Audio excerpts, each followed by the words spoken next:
로마서 15장입니다.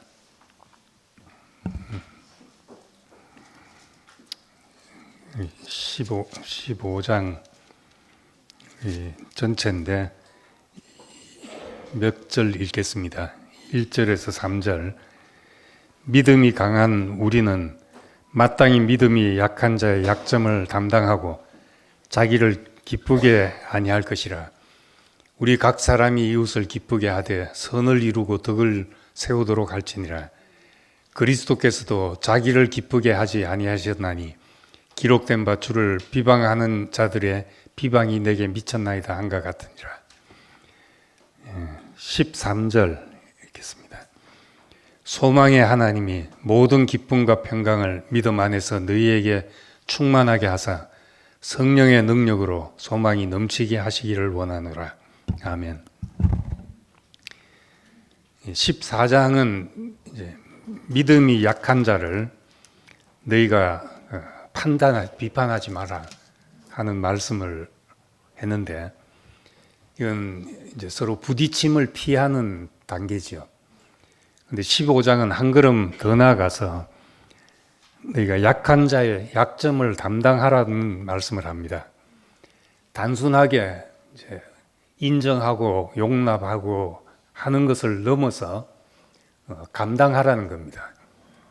이것은 그리스도의 생명이 몸 안에서 연결되고 공급되게 하기 위해서 이런 말씀을 하고 있습니다. 지금까지 이제 우리 사람은 다양하고 서로 다르다는 이야기를 많이 해왔습니다. 12장부터 보면 은사도 다르고 직임도 다르고 또 서로 믿음의 방식도 다르기 때문에 용납하고 인정하고 판단하지 않고 이렇게 사는 것이 필요하다고 말씀을 했습니다. 그런데 우리가 그냥 다양성을 인정한다는 것만으로는 건축 재료들을 공사장에 늘어놓은 것과 마찬가지죠. 늘려있는 재료들, 다양한 재료들을 늘어놓은 것과 마찬가지입니다. 그래서 벽돌과 또 나무와 유리와 철거는 서로 싸울 필요가 없죠. 늘려져 있으니까. 그렇지만 그냥 모아만 둔다면은 그래서 뭐 하자는 건데 하는 말이 나오게 됩니다. 서로 인정하고 다양성을 인정하고 용납하는 것만으로 그걸로서 이제 건축이 되지 않습니다. 건축 재료는 건축을 위한 것이니까 서로 담당하고 연결될 때 집이라는 새로운 생명의 공간이 생기게 됩니다. 이제 우리가 지금까지 말해온 이 다양성은 각자 도생을 위해서, 각자 알아서 잘 살아라 이러기 위해서 한 말이 아니라 지혜로운 건축가가 있고 우리가 건축돼야 될 설계가 있기 때문에 그런 다양성을 인정하는 것입니다. 오케스트라 악기도 다 달라도 되는 이유는 지휘자가 있기 때문이죠. 그래서 하나님은 이제 지혜로운 건축자시고 우리는 그분의 설계 안에 서로 연결되어 집을 이루는 이제 재료들입니다. 큰 집을 지으려는 그 건축가의 그림을 우리가 모르기 때문에 인정하고 용납하고 기다리는 것이 필요합니다. 그래서 이 성경 속의 모든 축복은 연결해서 나오는 축복입니다. 관계 속에서 나오는 축복, 서로 만나져서 나오는 이제 축복들이죠. 이것이 이제 성경의 메시지의 독특성이고 이제 기독교의 독특성입니다. 혼자 명상하고 하는 것이 아니라 관계 속에서 일어나는 어떤 축복들을 우리가 나누고 누리는 것이 이 복음의 메시지입니다. 인간의 창의성은 연관 능력에서 나온다고 합니다. 서로 다른 것을 연결하는 데서 창의성이 나오죠. 짐을 들고 다니는데 그 짐이 무거우니까 거기에 바퀴 달 생각을 어떻게 했겠습니까? 바퀴는 자동차에 있고 뭐 자전거에 있는데 그것을 짐 들고 다니는데도 바퀴를 달면 되겠다 생각한 것이 연결해서 생겨난 일이죠. 아주 간단한 예지만은 이제 그런 것들이 우리 주변에 널려져 있는데 우리가 편리하고 어떤 새로운 아이디어가 떠오르고 하는 것은 서로 다른 어떤 영역이 연결될 때 연관되어서 우리에게 새로운 것이 나오게 됩니다. 그래서 인간이 정말 만물의 영장으로 탁월한 문명을 건설하고 살고 있는데 뇌를 보면 그렇게 큰 차이가 아니랍니다. 인간이나 유인원들하고 비교해도 유전자가 98% 이상 같거든요. 개하고 사람도 한 2% 정도밖에 안 된다고 하니까 큰 차이가 아니죠. 뇌도 인간도 100 이하도 많은데 동물도 IQ 90되고 이런 동물들이 많다고 하니까 1대1로 놓고 보면은 그렇게 큰 차이가 아니죠. 근데 인간은 복잡한 언어를 쓰고 문자가 발명이 되어서 우리의 경험을 공유하고 축적할 수 있는 그런 지혜가 생긴 겁니다. 그래서 우리는 몇천 년 전에 했던 사람의 경험도 지금 우리가 가지고 있는 거죠. 이런 힘으로 지금 오늘 이 문명을 이루고 살아가고 있습니다. 제가 이제 인터넷을 쓰기 시작한 것은 96년도부터인데 이제 캐나다 가서 인터넷을 연결하고 그다음 www 웹이라는 그 주소를 쳐서 들어가니까 한국 신문을 볼 수 있는 거예요. 96년도에 그 지구 반대편에서 한국 신문을 한국 뉴스를 실시간으로 본다는 게 너무 감격스럽더라고요. 아, 이런 것도 있구나. 그래서 소식을 바로바로 듣고 했는데 그게 이제 91년도에 이제 월드 와이드 웹이라는 것이 나와서 인터넷은 말하자면 이제 물리적으로 고속도로를 닦아 놓는 일이라면은 이제 웹은 그 위에 이제 정보들이 연결되는 그런 일이죠. 정보들을 서로 공유하고 그러다 보니까 이 세상에 있는 모든 책들이 모든 지식이 인터넷 속으로 다 들어오고 가게들이 인터넷 속으로 다 들어오고 그 다음에 어떤 물건들을 다 공유할 수 있어서 에어비앤비 같은 것도 생기고 우버 같은 것도 꼭 내가 뭐 차나 집을 뭐 여기저기 소유할 필요가 없이 공유하면 되는 그런 세상이 됐습니다. 가톨릭 같은 데서는 벌써부터 그걸 하려고 노력한 그런 일을 이제 웹이 생기니까 다 가능하게 됐죠. 그래서 지식의 폭발이 생기고 이제는 AI까지 이제 가게 된 겁니다. 이 모든 것이 이제 연결의 힘이지요. 이 세상에 어떤 큰 강도, 작은 지류들이 수없이 만나서 생긴 결과입니다. 큰 물줄기들을 거슬러 올라가면 다 작은 물줄기들이 만났죠. 그래서 이 세상에 어떤 사상이나 종교도 그냥 하늘에서 뚝 떨어진 것이 없고 알고 보면은 다 흘러 들어온 지류에 의해서 큰 물줄기가 된 것들입니다.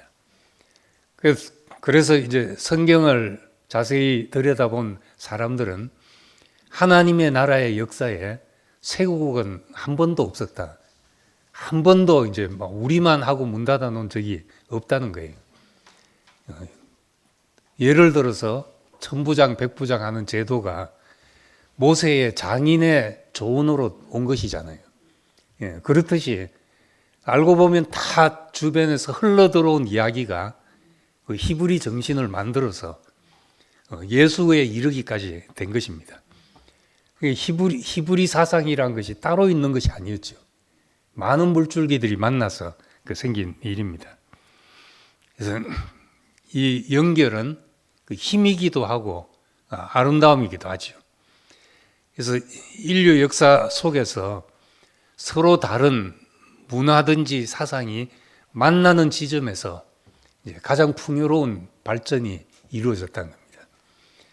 그래서 이제 생물학적으로도 잡종 강세가 진리거든요. 근친끼리 가다 보면은 언젠가는 그 종이 망할 수도 있게 되는데 잡종일수록 강한 게 그 생물학의 진리고 법칙입니다. 그러니까 우리는 하나님이 지은 창조 세계에 모든 것이 연결되어 있고 생명의 그물처럼 연결되어 있는 속에서 그 속에서 내가 한 올이 되고 있다는 생각을 해야 하나님의 풍성을 누리게 되고 또 하나님이 우리에게 하시고자 하는 일을 할 수 있게 됩니다.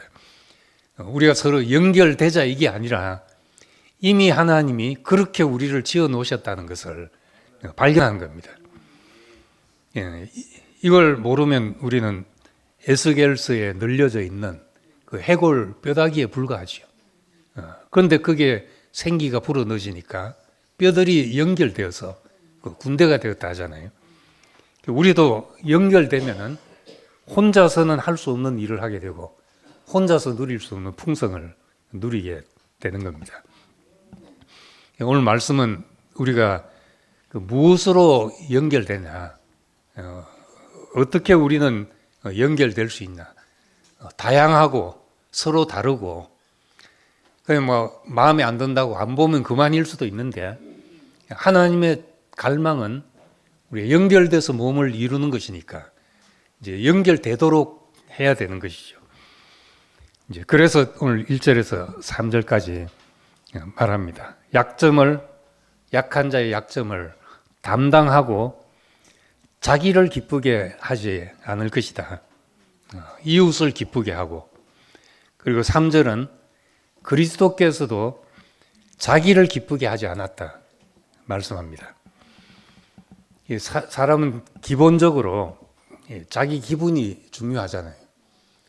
수틀리면 그냥 모든 게 틀어지는 게 그 사람인데 내 마음에 드냐 안 드냐 이건 이제 어린아이 때 가장 두드러진 특성이죠. 그런데 부모는 이제 더 이상 나 편하라고 살 수가 없잖아요. 자식도 있고 가족도 있고 하니까 애가 밤에 안 자고 울어도 같이 안 자야 되고 직장에서 힘들어도 가족 생각하면서 이제 수모를 견디기도 하고 나 편하라고만 살 수 없게 됩니다. 성숙하면 그렇게 되는 것이죠. 그래서 우리가 정말 위할 사람이 있을 때 가장 이제 원초적으로는 가족이 있으면 내가 내 좋을 대로 살 수 없어지는 것처럼 정말 위할 사람이 있으면 내가 나를 기쁘게 하기 위해서 사는 데서 다른 자리로 옮겨가게 됩니다. 탁구장은 나 좋으라고 가지만은 교회는 나 좋은 데가 오는 것이 나 좋아서 오는 것이 아니라는 것을 우리 이제 인식할 필요가 있죠.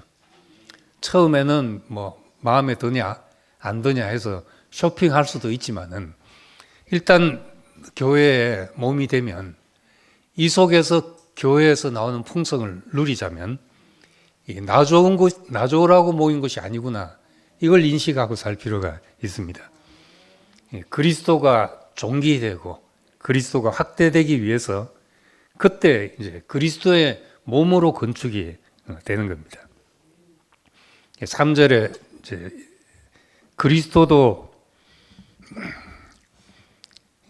그리스도께서도 자기를 기쁘게 하지 않으셨다 하면서 인용한 말씀이 시편 69편에 있는 말씀인데 주를 비방하는 자들의 비방이 내게 미쳤나이다 한과 같습니다.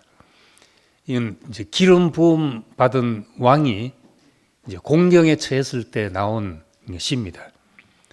이걸 이제 이스라엘에 하나님은 기름 부으셨는데 그 거부하는 세력들이 있어서 다윗은 이제 공경에 처한 것이잖아요. 그러니까 이스라엘의 불순종을 짊어진 메시아의 길을 묘사하고 있는 것이 시편 69편입니다. 이 말씀으로 그리스도께서 우리를 받으신 모습을 그리게 하고 있습니다.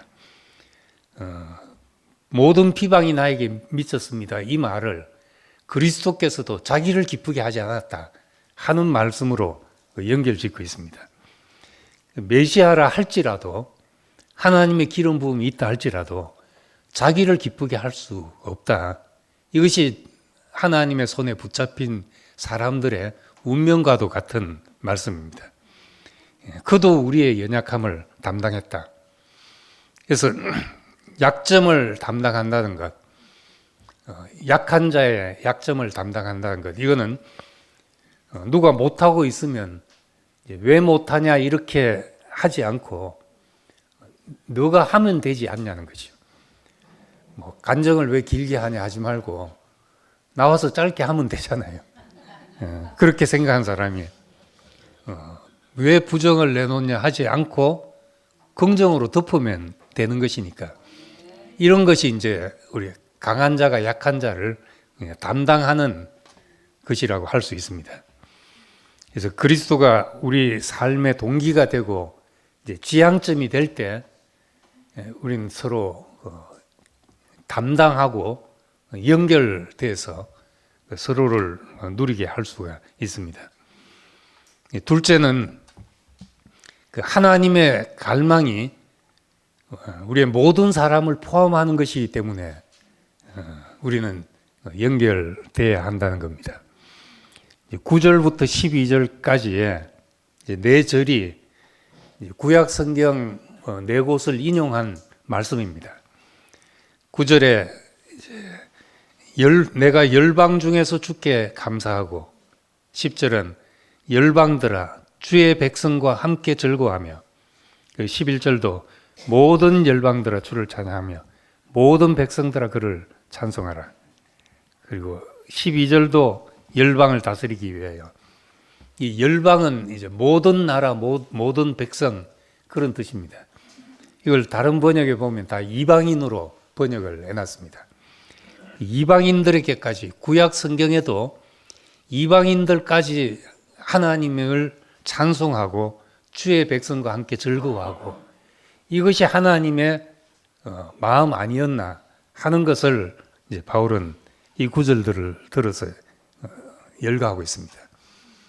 하나님은 언제나 지금 예수 이후에 신약 시대에 와서 갑자기 뭐가 이렇게 바뀐 것이 아니라, 구약 성경도 보면 다 세상 모든 민족이 하나님이 택하신 이스라엘과 동등하게 교통하기를 원했다는 이제 말씀을 이제 이런 구절들을 통해서 하고 있습니다. 열방들아, 모든 나라들아, 모든 민족들아. 특히 11절에 모든 열방들아 주를 찬양하며 모든 백성들아 그를 찬양하라. 앞에 모든 열방은 이방인을 말하고 뒤에 모든 백성들은 이스라엘을 말합니다. 그 함께 주를 찬양하는, 다 파트 연습은 따로 했지만은 지휘자 앞에 서니까 이제 합창이 되더라는 거죠. 하나님 앞에 우리가 이방인이 어떻게, 그들 속에 어떻게 하나님의 경륜이 흘렀는지 우리는 몰랐는데 만나서 보니까 그들 안에도 하나님의 경륜이 있었다. 그래서 합창이 되니까 모든 열방들아 주를 찬양하며 모든 백성들아 그를 찬송하라 하는 말씀이 나오게 됩니다. 성경을 보면 명백하게 하나님은 아브라함 한 사람을 불러서 천하 만민이 복을 받게 하려 하셨다는 겁니다. 내가 복의 근원이 될지라 너로 천하 만민이 복을 얻게 하려 하시라. 이건 분명히 이스라엘만을 위한 선택이 아니었던 거죠. 그런데 이제 좋다 보니까 이스라엘은 울타리를 치고 거기에 머물게 되었던 겁니다. 시편 50편 1절에서도 해 돋는 데부터 해 지는 데까지 하나님이 모든 사람을 부르신다. 세상을 부르신다. 당신의 집을 짓기 위해서는 해 돋는 데부터 해 지는 데까지 모든 사람이 다 필요하다는 겁니다. 그래서 이제 캐톨릭은 전통적으로 교회 밖에는 구원이 없다는 생각을 해왔습니다. 근데 20세기에 이제 캐톨릭의 가장 영향력이 있었던 이제 칼 라너라는 이제 신학자는 이제 20세기는 개신교는 칼 바르트 시대고 이 카톨릭은 칼 라너 시대라 가지고 두 칼이 그냥 20세기를 기독교를 움직였다고 그런 농담도 하는데, 이 사람이 한 말 가운데 익명의 그리스도인이라는 말이 있습니다. 익명의 그리스도인, 우리가 이름 모르는 그리스도인들이 있다. 교회에 속하지 않고 복음을 명시적으로 듣지 않았고 예수 이름을 부르지 않았더라도 하나님의 은총에 암묵적으로 응답하며 사는 사람들은 실제로 그리스도인처럼 살고 있는 사람들이다. 이렇게 생각했다는 겁니다.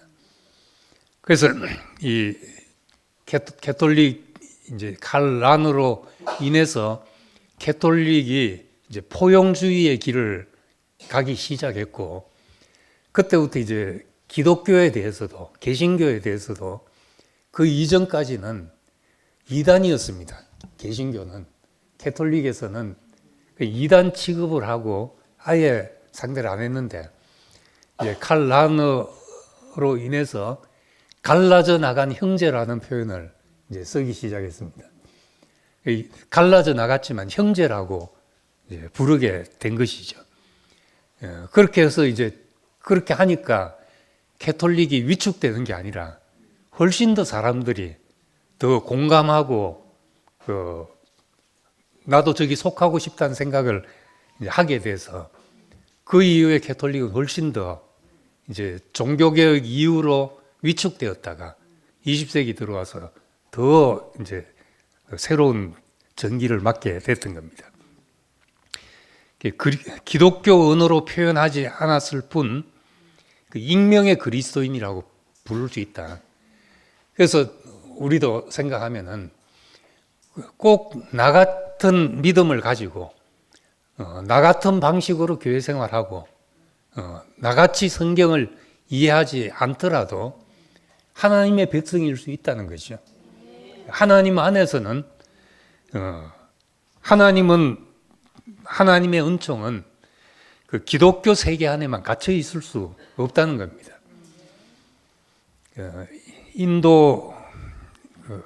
인도의 간디 영화가 제가 이제 신학교 다닐 때쯤인가 이제 그 이후에 그 즈음에 나왔는데, 이제 신학생들이 보고 하는 이야기가 정말 예수 다음으로 존경스러운 분이다고 이렇게 말하는 사람들도 있었어요. 간디는 그리스도인인가? 간디는 성경도 많이 알고 예수를 사랑하지만은 이제 본인 말로 예수를 사랑하지만 기독교인들은 별로 좋아하지 않는다. 이렇게 말했어요. 또 산상수훈 같은 것은 인류 역사에서 가장 위대한 가르침으로 생각한다. 이렇게도 말하고, 그렇지만 이제 기독교 안에 속한 사람은 전혀 아니란 겁니다. 자기의 예수의 삶과 가르침이 자신에게 감동을 줬다. 자기 살아가는 동력이 됐다. 그러면서 이제 비폭력 운동을 하면서 예수는 비폭력의 완전한 화신이다. 그렇게 이제 이야기를 한 사람이죠. 이 사람이 예수님을 주님으로 영접 안 했다고 해서 당신은 지옥 갑니다. 이렇게 말할 수가 있겠냐는 것이죠. 그거는 편협한 이제 교리주의자들의 생각인 거예요. 이 사람은 오히려 평범한 그리스도인보다 예수의 그 생명, 그 정신을 더 깊이 소화하고 살아간 사람이다. 우리가 이렇게도 생각할 수 있는 문제거든요. 그러니까 이 하나님의 은총이 교회 안에만 갇혀 있을 수 없다 하는 것이 이제 칼 라너의 생각이었고, 그것이 이제 캐톨릭을 새롭게 일어서게 하는 길이 되었습니다. 기독교 언어에만 갇혀 있을 수도 없고, 하나님 앞에 어떤 재료가 필요할지 우리는 다 모른다는 겁니다. 청량할 수 없는 그리스도의 은혜, 만물을 충만케 하시는 분의 그 충만, 이것을 표현하기 위해서는 하나님 앞에는 모든 사람이 필요하다 하는 겁니다. 13절에 이 소망의 하나님이 모든 기쁨과 평강을 믿음 안에서 너희에게 충만케 하사 성령의 능력으로 소망이 넘치게 하시기를 원한다. 이 이제 짧은 분량으로 많은 것을 요약하는 말씀인데 13절의 요절과도 같은 말씀입니다. 바울이 말하고 싶은 것을 이 안에 표현하고 있습니다. 소망을 하나님께 두고 살아감으로써 우리는 그 안에서 연결될 수 있는 거죠. 내 관점과 내 시야에서 보면은 안 들어오는 사람들이, 내 시야 안에 안 들어온 사람이 생길 수밖에 없습니다. 근데 이 모든 사람을 부르시는 열방의 찬송을 원하시는 이 하나님의 소망을 두고 그렇게 살 때 우리에게 평강과 믿음이 충만하게 되고 성령의 능력으로 소망이 넘치는 사람이 된다는 겁니다. 이 세 번째로는 바울은 이제 이 일을 위해서 나는 제사장적인 사명을 가진 사람이라는 것을 말합니다. 16절에 보면 이 은혜는 곧 나로 이방인을 위하여 그리스도 예수니 일꾼되어 하나님 복음의 제사장 직분을 하게 하사 이렇게 말했습니다. 그 제사장은 하나님과 사람, 사람과 사람을 연결하는 사람입니다.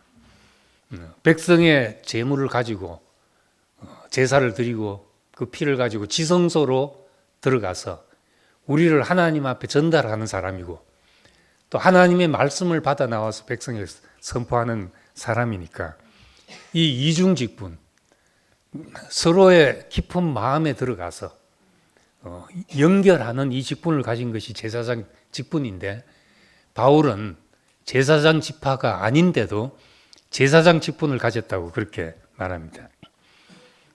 첫째는 지금까지 말해온 것처럼 이방인과 유대인을 연결하는 것이 이 바울의 가장 큰 관심이었습니다. 그리고 두 번째로는 교회와 교회를 연결하는 일이었습니다. 25절에서 27절 보면은 내가 그렇게 말합니다. 이 성도 섬기는 일로 지금 예루살렘에 간다. 이 편지를 쓸 때는 고린도 교회에 있었습니다. 성도 섬기는 일로 내가 예루살렘으로 가는데 마게도니아와 아가야 사람들이 예루살렘 성도들이 가난한 사람들을 위해서 헌금을 했다. 그걸 가지고 간다. 아주 기쁜 마음으로 연결하면서 만일 이방인들이 유대인들에게 영적인 것을 나눠 가졌으면 육적인 것으로 그를 섬기는 게 마땅하지 않냐. 그래서 영적인 것이든 육적인 것이든 흐르도록 교통하는 일을 지금 말하고 있습니다. 그런 다음에 로마를 거쳐 스페인까지 가려는 바울의 선교 비전을 이야기합니다. 23절에 보면 이 지방에 일할 곳이 없어 또 여러 해 전부터 언제든지 서바나로 갈 때 너희에게 가기를 바라고 있다. 지금 외철이 형제가 서바나에 가 있는데 서바나가 스페인이죠. 가 있는데 예루살렘에서 볼 때는 그 정도가 땅끝이었죠. 그때로서는. 그래서 사도행전에 예루살렘과 온 유대와 사마리아와 땅끝까지 이르는 내 증인이 되라 하고 간 것이 사도행전은 이제 로마까지 이야기가 나오는데 바울의 갈망은 이제 스페인까지 가는 것이었습니다. 그래서 하나님 앞에 모든 나라, 모든 민족이 연결되는 갈망을 가지고 살았던 겁니다. 이 바울은 이 복음의 유통업자고 연결하는 다리가 된 사람이죠. 차도 비행기도 없던 시절 소아시아 길리기아 다소 출신 바울이 그리스 지역 고린도에서 로마에 편지하면서 내가 예루살렘과 또 로마를 거쳐서 스페인까지 가려고 한다는 이런 이야기를 할 수 있는 걸 생각한다면 이 관심이 얼마나 넓었는가. 예수를 만난 이후에 그의 관심이 이렇게 넓어지게 됐던 것이요. 바울도 유대인이었을 때는 유대인들을 밖에는 생각하지 못했을 것입니다. 유대인들이 하나님 앞에 어떻게 율법 앞에서 잘 사냐 이것밖에 생각하지 못했을 텐데 그리스도를 만나고 나니까 그의 생각이 틀이 깨지고 벽이 허물어지고 생각이 넓어지니까 자기가 가야 될 곳이 그 땅끝까지 갈 생각을 했던 거죠. 우린 이 교통 편한 세상에서 모든 이 세상에 돌아가는 일을 한자리에서 볼 수 있는 세상에서도 우리 안에 대화가 뭐 중동 이야기를 별로 해봤습니까? 아프리카 이야기를 별로 해봤습니까? 우리의 관심이 또 우리 교회 밖에 우리 동네 사람들이 어떻게 사는지 이런 데 관심을 해봤냐는 거죠. 그래서 우린 지금 우리 앞에 있는 것을 해치고 나가지만은 결국은 해돋는 데부터 해지는 데까지 이제 모든 사람을 연결해서 생명의 그물처럼 이제 당신의 집이 되게 하시는 이것이 이제 우리의 지향점이라는 말씀을 하고 있습니다. 15장을 따라가다 보면은 바울은 얼마나 원대한 생각을 가지고 있는지 그리스도 안에서 이 소망, 아까 13절에 말한 대로 소망의 하나님이 했는데 이 말은 그냥 우리가 생각한 소망이 아니고 바울은 이런 생각을 가지고 소망의 하나님이라고 말하고 있는 겁니다. 우리의 다양한 재료들이 모든 사람들이 연결되어서 당신의 집이 되고 열방이 모든 나라 모든 민족이 하나님의 거처가 되는 이런 그림을 가지고 바울은 움직였던 겁니다. 우리보다도 100배, 1000배 열악한 환경에서 그냥 우리 동네만 돌아다니기도 피곤한 그런 생각을 가질 수도 있는데 이 사람은 땅끝까지 갈 생각을 가지고 로마에 지금 편지를 하고 있다. 예루살렘으로 갔다가 스페인 가는 길에 너희에게 들린다. 얼마나 머릿속에 이제 그림이 큰지를 다시 보게 됩니다. 그래서 우리 관심이 교회의 관심이 그렇게 넓어지기를 원합니다. 함께 가는 거니까 우린 모든 세상이 생명의 그물처럼 하나님이 그렇게 연결해 놓으셨는데 이 연결점들을 찾아서 온 세상이 함께 주님을 찬양하는 그런 날이 와야죠. 그래서 우린 지난번에는 우리 양정숙 작가 같은 분 우리가 생각을 평소 안 하는 영역이잖아요. 근데 이번에 순룡이가 또 올려놓은 걸 보니까 인도네시아에도 그런 똑같은 세진이와 똑같은 장애를 가진 아들을 세진이가 의형제 맺고 도와주고 뭐 이런 일을 하고 있더라고요. 그 일을 하는 사람이 돈이 많아서 하는 것도 아니고 청소부 해가면서 뭐 택배 해가면서 그런 일을 하고 있으니까 우리 이런 것이 그냥 우리와 관계없는 일이라고 생각하지 않고 우리가 안일하게 그냥 교회 와서 즐겁게 살다 간다 이런 생각에서 벗어나서 우리는 지금 주를 기쁘시게 하기 위해서 하나님의 큰 집을 건축하는 그 한 재료로서 참여하고 있다는 생각을 이제 할 수 있기를 바랍니다. 이미 하나님이 연결해 놓으신 만물을 연결해 놓으신 생명의 그물 속에 우리가 그 한 올로 자리매김하고 또 모든 연결된 것들에 우리가 가진 것을 흘러내리고 또 받을 수 있는 이런 이제 생명의 그물이 우리의 관심 속에도 들어오게 되기를 소망합니다. 기도하겠습니다. 사랑의 아버지 하나님,